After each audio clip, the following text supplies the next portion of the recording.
Zaman sudah modern. Semua akses informasi mudah didapatkan lewat genggaman tangan.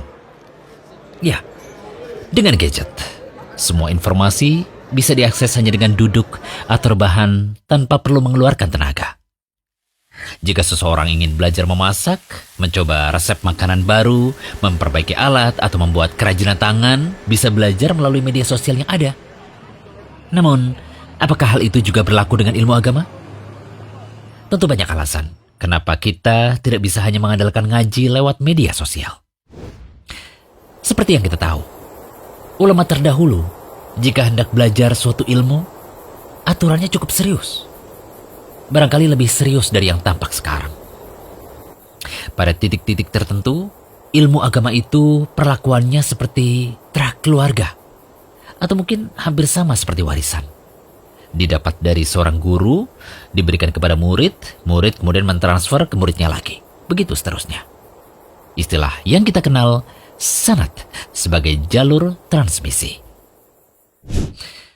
Sedih kadang jika ada seseorang menyisipkan di kolom komentar, "Ustadz, kapan datang ke kota A? Kapan ngadain kajian di kota B?"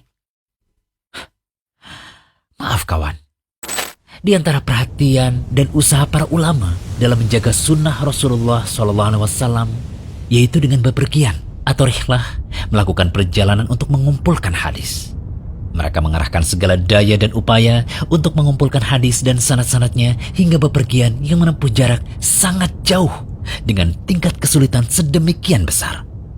Rihlah ini sudah menjadi tradisi mereka dalam menuntut ilmu dan memiliki pengaruh sangat besar dalam penyebaran hadis Nabi SAW serta memperbanyak jalur periwayatannya.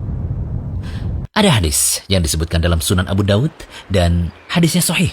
Dari Katsir bin Qais, ia berkata, "Aku pernah duduk bersama Abu Darda di Masjid Damaskus.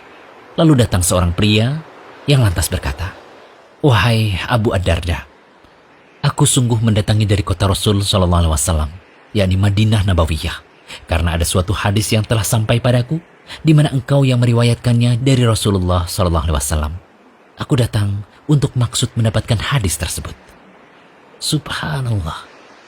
Lihatlah, hanya demi mendengar satu hadis saja, orang yang disebutkan dalam hadis tadi rela menempuh perjalanan dari Madinah menuju ke Damaskus di Syam.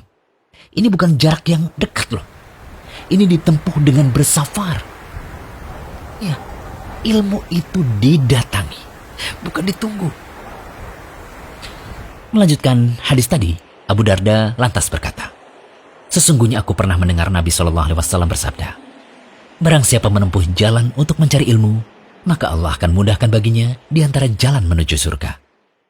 Ini adalah salah satu keutamaan dari menuntut ilmu, bahwa dengan ilmu akan dimudahkan jalan menuju surga. Menempuh jalan untuk mencari ilmu ada dua makna. Bisa jadi benar-benar ia ke majelis ilmu dengan menempuh atau lewati jalan. Bisa jadi juga maknanya adalah hissi, yaitu ia lakukan cara apapun untuk meraih ilmu. Bisa dengan hadir, duduk, mendengar, menghafal, mencatat, sampai ia menguatkannya dengan banyak mengulang hingga menyebarkan ilmu tadi pada yang lain. Tentu saja ia mencari ilmu ini atas dasar ikhlas, karena setiap ibadah yang didasari ikhlas itulah yang mendapatkan balasan.